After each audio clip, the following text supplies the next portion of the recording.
Fala aí, pessoal, tudo bem? Estou gravando esse vídeo aqui em luz dessa matéria recente que saiu da Rolling Stones, né? Os seus NFTs são atualmente, finalmente, quase, né, inúteis, worthless, né? Ou seja, não valem nada. E aí, de acordo com pesquisadores, eu adoro essas manchetes, né? Quando vem aí, do geralzão assim, né? Pesquisadores, especialistas, 95%, né, dos já hypados NFTs hoje em dia atingiram o fundo do poço, né? E o que me motiva a gravar esse vídeo aqui para vocês hoje, tá? É para trazer uma certa luz, né, sobre uma miopia que esse tipo de matéria e manchete trazem, né, sobre os NFTs e a blockchain como um todo, né? Então, assim, tem um lado meu de uma pessoa que gosta, né, disso tudo e gosta de combater a desinformação. E também tem um outro lado meu, né, que entende mais uma vez que é cada vez mais óbvio que a blockchain está engolindo o mundo, né, blockchains eating the world, e esse tipo de matéria simplesmente atrasam, né, não atrasam o mundo, porque mais uma vez esse é um movimento que já está acontecendo, mas atrasam novas pessoas que poderiam ver valor aqui desde cedo, se interessarem pelo assunto, cortarem essa cortina de fumaça e ruído, né, e se anteciparem a essa, né, mais uma vez, tendência crescente, e não o fazem, mais uma vez, por ficarem com uma visão míope, né, que esse tipo de matéria traz sobre, né, a visão dos NFTs como produtos finais, né, o NFT pelo NFT, sendo que no fim do dia, não é, o NFT é um meio para algo, né, e de forma geral, é uma forma de você expressar na blockchain, que é nessa infraestrutura, a gente pode ver como um banco de dados descentralizado, né, então você expressar ativos não fungíveis, ou seja, únicos, né, que você não consegue separar e tudo mais, na blockchain. Né, e aí você tem token não fungível, né, então a representação de algo digital ou físico na blockchain. E aí, né, o que eu vou fazer hoje aqui com vocês? Tá? Então, para trazer um pouco mais dessa perspectiva, dessa forma de ver, né, tudo isso mais adequada, eu vou compartilhar um caso de uso que eu gosto bastante, tá? Super recente aí, e que acredito eu que possa expandir um pouco, né, a mente aí de quem estiver aberto para isso nesse momento, para mais uma vez a gente romper, tá, com essa miopia e para vocês não ficarem atrasados sobre o movimento que já está acontecendo, tá? Que é mais uma vez da blockchain engolindo o mundo e ainda mais no Brasil, né, que a gente tem aí assuntos de DREX tão avançados, né? Então a CBDC, ou seja, né, o Banco Central e os maiores bancos do Brasil começando a falar cada vez mais do dinheiro na blockchain, e tudo bem que seja uma blockchain privada, não é uma questão que eu vou entrar aqui agora, mas, mais uma vez, isso abre muita margem para, né, num futuro não tão distante, tudo ter aí uma conexão e intersecção com blockchain.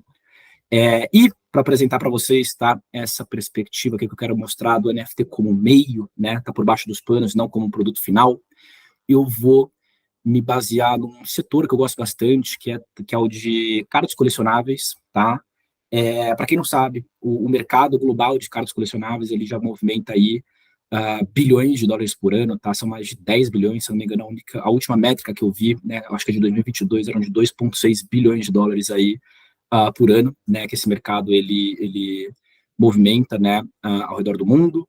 A gente tem cases super recentes, de, por exemplo, né, o Post Malone aí comprando uma carta de Magic por 2 milhões de dólares, né, uma carta recente, foi super bacana, né, o cara ele gravou ele tirando essa carta 1/1 e no dia seguinte ele já tinha vendido Post Malone, né, super recente essa história. E quando a gente fala de cartas colecionáveis, né, literalmente tudo, cartas esportivos de NBA, beisebol, Magic, Yu-Gi-Oh, Pokémon, né, e tudo mais. Tem gente que coleciona de uma maneira séria, né, e isso, tem muita gente que enxerga até essas cartas como uma reserva de valor, né, no tempo. E aí eu vou apresentar como que blockchain está transformando, né, isso aqui de uma maneira bem passo a passo, porque isso facilita vocês a enxergarem e a verem isso se expressando, né, em outros setores e indústrias. Né? Eu sempre falo que para você ver o valor de tudo isso, você tem que ser capaz de começar a pensar em blockchain. Né? E qual é a analogia que eu faço para isso? Meus avós, por exemplo, quando eles vão hoje em dia pensar em solucionar um problema, eles não pensam de uma maneira digital, porque eles não foram criados nesse mundo. Eles não pensam, pô, deixa eu usar o chat GPT para resolver isso, deixa eu fazer uma call para resolver isso. Não, eles vão aí por outros métodos, né? E hoje, quando surge um problema, tem uma oportunidade, algumas pessoas já são capazes de pensar em blockchain, né? Pô, deixa eu ver como é que blockchain soluciona isso. Deixa eu entender como é que blockchain aumenta essa oportunidade, né? Então, uma forma de construção que, através da educação, você não precisa se educar sobre o blockchain para usá-la, né? Seria muito utópico você achar que todo mundo tem que entender da tecnologia para usar uma tecnologia, porém, para quem tem interesse em estar por trás, né, construindo, mais uma vez, entender sobre isso, né, ser capaz de pensar em blockchain é muito relevante, é um processo, tá? Demora tempo, estudo, prática, você está inserido nesse setor, e o que eu quero mais uma vez aqui, né, dar uma luz para quem talvez sejam esses futuros builders, e até tirar um pouco de ódio, né, do coração aí. É curioso, cara, assim, as pessoas odeiam NFT, né? Quando saiu essa matéria da Rolling Stones, eu vi ali em posts diversos, desde posts do Choquei até da Complex, pô, bem feito, tem que acabar mesmo, tem que explodir, né? É surreal o ódio que as pessoas têm. Eu tô só procurando o controle do ar, que tá muito quente aqui, não sei onde é que tá o controle, mas o ódio que as pessoas têm de tudo isso, né? Eu quero tirar um pouco também do ódio aí do coração de quem for o caso. Mas, então, voltando aqui nesse mercado de cartas colecionáveis, né? Eu, por exemplo, gosto de colecionar aqui alguns cards, tenho aqui cards de Pokémon, né, especificamente, e né, e pessoas no geral têm três grandes dores, né, nesse tipo de mercado. A falta de liquidez, né? Então eu moro no Brasil, tem um mercado muito pequeno aqui no Brasil, né? Então assim, minhas cartas são todas caras, eu importei elas, e por elas serem cartas um pouco mais caras, eu não consigo vender, né, a um preço adequado ou num tempo ok, né, aqui no Brasil. Essa carta aqui, por exemplo, né, eu importei do Japão, demorou 2 meses para chegar, eu não vou vender aqui, né, não faz sentido, e seria muito custoso, pouco prático vender lá para fora, né, para os Estados Unidos, Japão, mandar de volta aí para o exterior. Tem uma segunda questão que é do armazenamento, né, eu estou armazenando ativos frágeis, né, na minha própria casa, então qualquer besteirinha que eu fizer, errinho, risquinho na carta, a carta ela já pode perder aí 90%, né, do valor, e tem também a questão de confiança, né, então assim, as minhas cartas, elas, a gente chama de non-graded, né, porque elas, assim, elas estão envelopadas, porém elas não estão avaliadas, né, elas não estão avaliado, acho que é a palavra correta para isso. Então, quando eu for vender no mercado secundário, né, sempre fica aquele receio, será que é original, será que é falso, mesmo que seja original, qual que é o real estado dessa carta, né? E aí eu vou apresentar para vocês o site aqui de uma das maiores graders, né, ou avaliadoras do mundo, que é a PSA. Eles fazem esse trabalho, então, de receber, né, as cartas aí de colecionadores ao redor de todo mundo, enveloparem as cartas, né, desses recipientezinhos, né, que protege a carta aí para o futuro. E aqui em cima a gente tem as grades da carta, né? Então, por exemplo, aqui é uma das cartas mais caras do mundo, é uma carta de beisebol do Mickey Mantle. E aí aqui a gente pode ver que assim são as mesmas cartas, porém, né, em estados diferentes. Essa aqui é o melhor estado que você encontra numa carta, que é uma Gem Mint 10, né? Ou seja, uma carta que ela não só foi armazenada em condições ideais, como também ela veio perfeita de fábrica, né? Sem nenhum erro de espaçamento, sem nenhum dano na carta, né, nenhuma deformidade. Aqui é a mesma carta, só que near mint, né? Então, assim, tá ok sua carta, ela foi bem aí armazenada, cuidada no tempo, porém não está perfeita. E aí depois uma carta um pouco pior, e aí você tem até do PSA 1, acho que não vão ter foto aqui. Deixa eu ver se eles têm. Mas você tem o PSA 1, que é tipo a pior de todas, né? E isso aqui impacta muito, né? Assim, uma Gem Mint 10 do Charizard vale, acho que, sei lá, $500.000, né? Ou $500.000. Uma Gem Mint 10, né? Uma Mint 1, né? Vale, sei lá, $1.000, né? Impacta muito. Então, essas são as três grandes questões que você olha. A autenticidade e a condição, né, do seu ativo, uma questão de liquidez e uma questão de bom armazenamento, né? E aí, como que blockchain está sendo utilizado de uma maneira muito bacana para resolver isso, tá? A Courtyard, então, ela está tokenizando cartas que tenham sido avaliadas por essas grandes, tá, graders aí ao redor do mundo. Então, nesse caso, blockchain e NFTs não estão tendo um intuito maior de garantir a veracidade dessa carta, né, a autenticidade dela e a qualidade dela. Quem fez isso já foi, né, mais uma vez, uma PSA da vida ou alguma das concorrentes que elas têm aí ao redor do mundo. Então, a gente não está falando de autenticidade. A gente está falando de trazer mais liquidez para um mercado extremamente líquido, né, fora dos Estados Unidos. Como é que isso aí funciona, então, tá? Aqui, se vocês entrarem no site da Courtyard, né, vocês têm todos os tipos de categoria de cards que eles já estão trabalhando. É super recente o site deles, tem pouca coisa por enquanto, mas vamos entrar aqui em Pokémon. E você tem aqui, né, justamente as cartas, né, disponíveis em mercado secundário. Então, vamos ver se a gente consegue ver aqui, ó. Essa aqui é do Tom X, né, essa carta. Essa daqui é do Maruan01, né? Então, essas cartas têm donos, elas estão na conta de alguém e estão aqui, né, num preço de revenda secundária, essa aqui por $39, e cada um está vendendo pelo preço que acha que deve vender. E como que funciona esse modelo, então? Tá? Essas cartas físicas, tá? Elas não estão com o Tom X ou com aí os donos que aparecem aqui.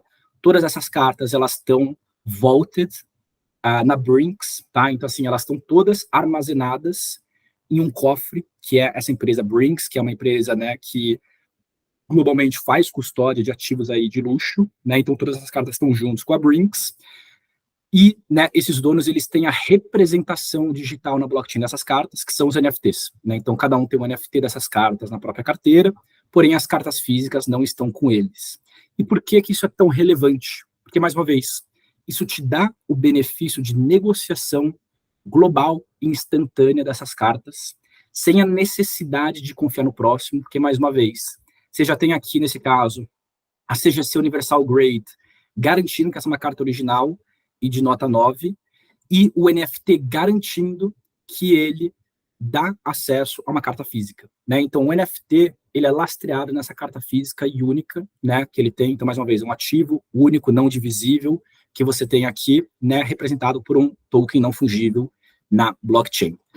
E aí, mais uma vez, cara, já quebra completamente essa questão, né, e essa visão do NFT como um produto final, porque aqui, mais uma vez, o valor não é o NFT, né? Isso aqui não vale 30 e $42 porque é um NFT. Isso aqui vale $42 porque essa carta aqui do Lucario vale $42.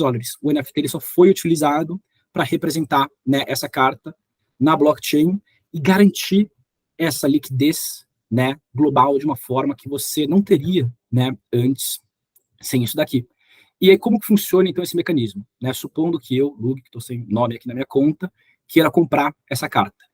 Eu clicaria em buy, instantaneamente eu enviaria $42 para a carteira dessa pessoa, eu receberia essa carta, né, do Lucario aqui para mim. Então, ou seja, esse cara pode morar na China, na Coreia do Norte, que a gente fez aqui uma transação segura, né, sobre essa carta daqui.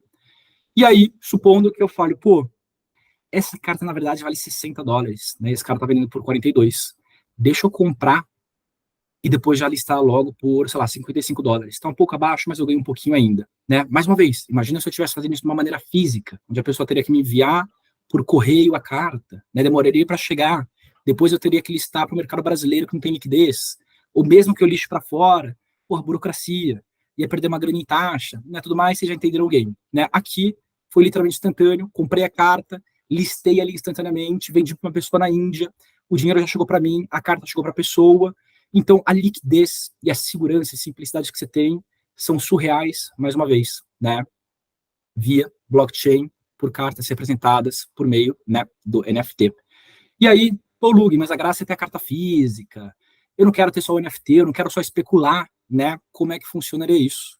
Aí, você pode vir aqui simplesmente, né, em Redeem Asset, né? Então, você preencheria um formulário, o seu endereço, tudo mais, diria qual que é a carta, né, que você efetivamente quer receber física, o NFT ele seria queimado e você receberia a carta física na sua casa, né? Ou seja, né, ele não precisa mais ter uma representação on-chain, porque agora a carta física está com você, saiu do sistema aqui da Courtyard, né? Então eles queimam o NFT e você recebe a carta física em casa. Tá? Esse modelo de queima de NFT para redenção de um outro NFT ou de um ativo físico é bem comum. Mas, mais uma vez, né, isso mostra que não é sobre NFT, né? É sobre a carta no fim do dia. Né? Não é o NFT pelo NFT, tecnologia pela tecnologia. E é o que eu falei, né, esse case aqui é muito simples para vocês depois expressarem, né, em quaisquer outros setores. Né? Então, isso aqui poderia ser também visto como um ingresso, né? Isso aqui poderia ser visto como tênis, relógios, né, que justamente também tem esse alto valor de revenda, até um imóvel, né, um veículo, né, isso tudo é muito bacana. E tem aqui um outro exemplo que eu quero mostrar para vocês, de um próximo passo que você faz mais uma vez, tá, com esses ativos aqui, registrados, né, na blockchain por meio de NFTs, tá? Então, uma evolução que você teria, um passo 2 aqui, tá, do Kurt Yard. Eu estou pegando aqui a foto para mostrar para vocês. E olha que bacana, deixa eu só carregar aqui meu WhatsApp. Como é que tá carregando? Aqui, olha que legal. Então, é isso daqui, ó. Recentemente, né, pegaram uma dessas cartas aqui tokenizadas, né, e usaram ela como garantia de um empréstimo, né? Então, olha que sinistro. Mais uma vez, o mercado de cartas de Pokémon e cartas colecionáveis, ele é muito bem visado ao redor do mundo, que nem eu comentei, muita gente enxerga nesses ativos reserva de valor, né, no tempo, ainda mais quando o ativo ele está aqui graded, né? Então, garantido que ele tem ali aquela nota, né? E ele está aqui bem armazenado. E aí, né, o cara ele queria pedir um empréstimo online, né? Então foi um empréstimo aí de $52,66, com, né, uma API de 36% aí ao ano. A duração, né, desse empréstimo foi de 30 dias e a garantia era essa carta. Então, imagina se, mais uma vez, isso ocorresse com a carta física. Não ia ocorrer. Assim, simplesmente isso não ia acontecer, a menos que a pessoa fosse seu vizinho, uma pessoa próxima, ou você conhecesse, ela estivesse na sua frente. E ainda assim, você poderia sumir com dinheiro, a pessoa poderia sumir com sua carta, né? Dor de cabeça. Aqui, como que funciona? Mais uma vez, a carta física, ela está num cofre, né? Ou seja, ela não está com ninguém, não tem como sumir com a carta. E o NFT que garante o acesso àquela carta foi, que não comentei, dado aqui como garantia do empréstimo. Então, esse NFT, ele fica também sob custódia, né? Aí eu não vou entrar em termos tão técnicos, mas via um smart contract, né? Essa carta, ela fica meio que no limbo por um tempo, né? Não fica com ninguém. E com a seguinte regra: caso o valor X seja pago para tal pessoa até X data, a carta deve voltar para quem, né, pediu o empréstimo. Caso a quantia não seja paga, esta carta deve ir para a carteira de quem emprestou o dinheiro e não recebeu de volta. Então, assim, você utilizou uma carta de Pokémon para pedir um empréstimo global para uma pessoa que você não conhece, de uma maneira completamente segura. Mais uma vez, vocês entendem o valor disso tudo? E que aqui a gente não está falando do valor ser NFT, e sim o foco é a carta de Pokémon, que aí é uma outra história do porquê que ela tem esse valor daí, e ela pode sim ser considerada uma reserva de valor, né? E mais uma vez, imaginem isso acontecendo sem blockchain. E aí entra aquilo que eu falei, né? Em algum momento, quando você estuda e fica tempo suficiente nesse mercado, você começa a pensar, né, em blockchain para resolver certas dores. Então aqui, mais uma vez, mostra o quão míope, né, é justamente aquele tipo de,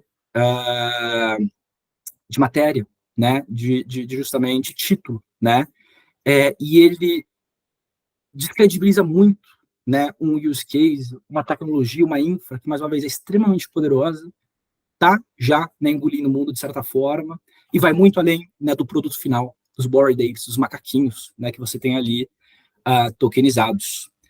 Isso é muito bacana, tá? E assim, daqui você poderia fazer inúmeras coisas depois com esse mesmo ativo tokenizado, né? Então, por exemplo, o Spotify já está testando na Europa, você poder conectar sua carteira cripto na plataforma do Spotify e dependendo dos seus NFTs, você tem acesso a playlists exclusivas e fechadas, né? Então, mais uma vez, uma carta que foi tokenizada pelo Kurt Yard poderia te dar um benefício no Spotify, pode ser utilizada como empréstimo. Se alguma empresa quiser, pode utilizar essas cartas também para servirem como ingresso, né, de um evento, porque, mais uma vez, você está falando de uma propriedade, né, privada, única, né, na blockchain, que pode ser facilmente identificada, lida por qualquer um, porque a blockchain é um banco de dados descentralizado e utilizado da forma, né, que quiser, qualquer um que quiser engajar, né, e engajar com isso, ou utilizá-lo para. Então, é muito poderoso, tá?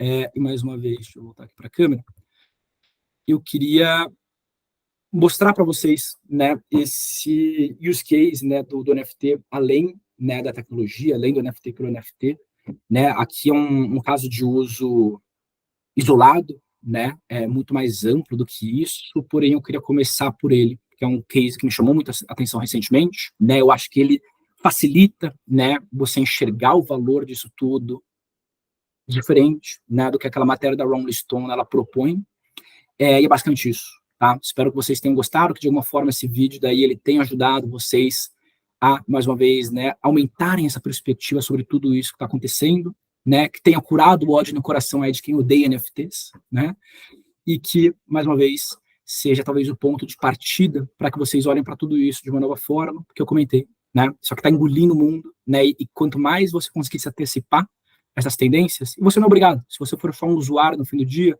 você vai usar sem saber que é NFT, sem saber que é blockchain, mas se é um cara que gosta de inovação, ou uma pessoa, uma mulher, não quero que seja, que gosta de inovação, que gosta de estar à frente nas fronteiras aí, né, digitais, ter essa visão em relação ao blockchain é muito poderoso, tá? E queria compartilhar um pouquinho disso aqui com vocês hoje. Então é isso, pessoal. Tamo junto aí. Espero que tenham curtido o vídeo.